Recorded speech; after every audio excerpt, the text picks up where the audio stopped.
جب مدینہ طیبہ میں آئے، ایک یہودی سب کو پانی بیچ رہا ہے، پینے کا پانی۔ صحابہ جو غریب تھے حضور کی بارگاہ میں آئے، عرض کیا کہ یا رسول اللہ صلی اللہ علیہ وسلم، اتنی غریبی ہے کہ ہم پانی خرید کر نہیں پی سکتے۔ حضور اکرم صلی اللہ تعالیٰ علیہ وسلم نے اعلان فرمایا، سبسکرائب کیجیے ہمارے چینل نور رضا کو اور بیل آئیکن کو پریس کیجیے، جس سے آپ کو ہماری نیو ویڈیو کی نوٹیفیکیشن ملتی رہے۔ مدینہ طیبہ میں جب حضور تشریف لائے، حالات کیا تھے؟ ایک ہی کنواں تھا میٹھے پانی کا، اور وہ بھی یہودی کے قبضے میں تھا، وہ پانی بیچتا تھا، تو پانی بیچا جاتا تھا۔ ظاہر سی بات ہے یہ استحصال آج بھی کچھ لوگ کرتے ہیں۔ جب ضرورت کی چیزیں نہیں ملتی مارکیٹ میں تو کچھ مالداروں کے پاس یہ چیزیں ہوتی ہیں، اور وہ لوگوں کو جو 10 روپے کی وہ 100 روپے میں بیچتے رہتے ہیں۔ یہ احتکار اسلام میں ناجائز و حرام ہے، لوگوں کی مجبوری کا فائدہ اٹھانا۔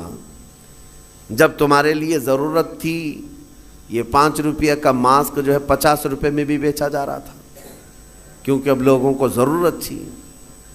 تو لوگوں کی ضرورت کو دیکھ کر کے اس کا منافع بڑھا دینا اور لوگوں کی مجبوری کا فائدہ اٹھانا، اسلام اس کی کبھی اجازت نہیں دیتا۔ جب مدینہ طیبہ میں آئے، ایک یہودی سب کو پانی بیچ رہا ہے، پینے کا پانی۔ صحابہ جو غریب تھے حضور کی بارگاہ میں آئے، عرض کیا کہ یا رسول اللہ صلی اللہ علیہ وسلم، اتنی غریبی ہے کہ ہم پانی خرید کر نہیں پی سکتے۔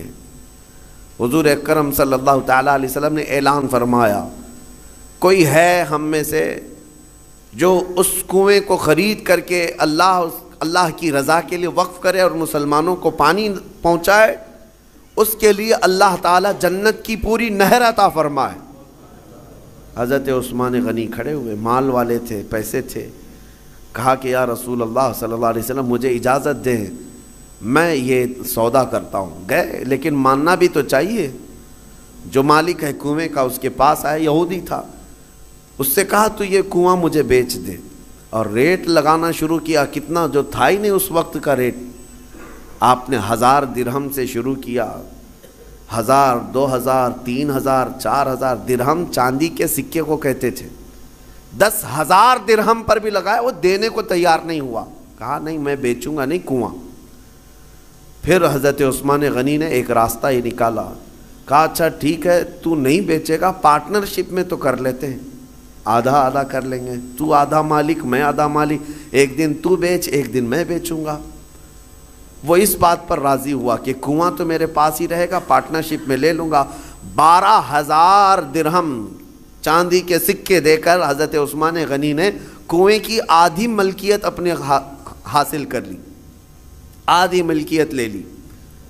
اب اس کے بعد طے یہ پایا تھا کہ ایک دن یہودی کے قبضے میں رہے گا، ایک دن حضرت عثمان غنی کے قبضے میں رہے گا۔ اس کے قبضے میں جب ہے وہ پانی بیچے، جب ان کے قبضے میں ہو تو یہ پانی بیچے۔ حضرت عثمان نے آدھا پارٹنرشپ میں لیا اور مدینے میں آ کر اعلان کر دیا، جسے پانی چاہیے وہ میری باری کے دن مفت میں لے جائے، جس کو اپنے پانی کی ضرورت ہے۔ مدینے کے غربا، مساکین اور سب اہل مدینہ حضرت عثمان کی باری کا انتظار کرتے، جس دن ان کی باری ہوتی سب پانی لے لیتے، اور جب یہودی کی باری ہوتی وہ مکھیاں مارتا بیٹھتا، کون خریدتا؟ جب پانی مفت میں تقسیم ہو رہا ہو تو پیسے دے کر اس سے کون لیتا؟ تو اس نے جو سودا کیا تھا پھر وہ کہنے لگا کہ میں تو گھاٹے کا سودا کر لیا۔ عثمان چالاکی کر گیا، یہودی کہتا رہا، اور اس کے بعد کئی دن تک اس کے کنویں پر کوئی خریدار نہیں آتا۔ تو اب حضرت عثمان کے پاس وہ آیا اور کہا باقی آدھا بھی خرید لو، آدھے کی جو پارٹنرشپ چلا رہے ہو باقی آدھا بھی تم خرید لو۔ حضرت عثمان غنی اس وقت کہتے ہیں اب مجھے خریدنا نہیں ہے، پارٹنرشپ پہ ہی چلیں گے، آدھے آدھے پر ہی چلیں گے۔ پھر حالات یہاں آئے کہ بہت اونے پونے اس یہودی کو چند سکوں پر، چند درہموں پر اپنا پورا کنواں دے کر جانا پڑا۔ حضرت عثمان غنی نے بہت مختصر سی دولت سے باقی کا کنواں خرید لیا، اور اس کے بعد بارگاہ رسالت مآب صلی اللہ علیہ وسلم میں حاضر ہوئے، عرض کرتے ہیں یا رسول اللہ صلی اللہ علیہ وسلم، اس کنویں کی ملکیت مجھے پوری کی پوری حاصل ہو گئی، میں آپ کو گواہ بنا کر عرض کرتا ہوں میں اس کنویں کی ملکیت سے دستبردار ہوتا ہوں، آج سے یہ کنواں صرف اور صرف اللہ کے نام پر وقف ہو گیا۔ جسے پانی چاہیے وہ کنواں آج بھی 1400 سال کے بعد پانی دے رہا ہے مدینے میں، آج بھی موجود ہے، پورے مدینے کو پانی پلایا۔ مدینے والے جب تک رہے پانی پیتے رہے، پورے خلفائے راشدین کا دور گزرا، صحابہ تابعین کا دور گزرا، نہ جانے کتنے بادشاہوں کا دور گزرا، وہ کنواں اسی طرح موجود ہے۔ آج کے دور میں بھی جا کر کے دیکھیں، پورا ایک محلہ ہے بیر عثمان نام سے مدینے میں۔ بیر عثمان کا مطلب ہوتا ہے عثمان کا کنواں، پورے محلے کا نام ہے۔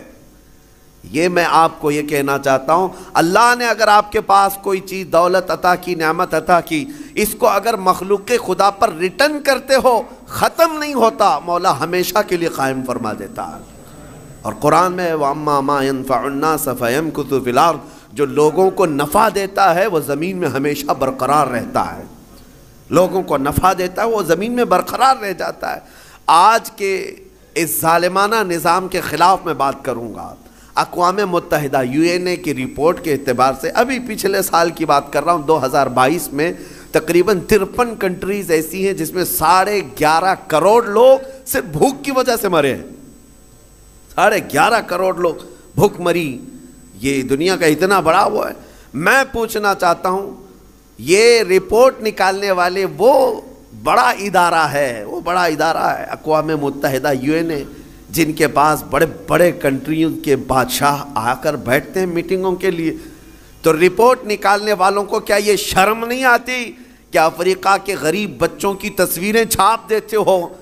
عربوں کی سونے کی کرسی کو کبھی کیوں نہیں ہلا کر کے پوچھتے کہ تمہارا ایک لقمہ ان کی زندگی بناتا ہے؟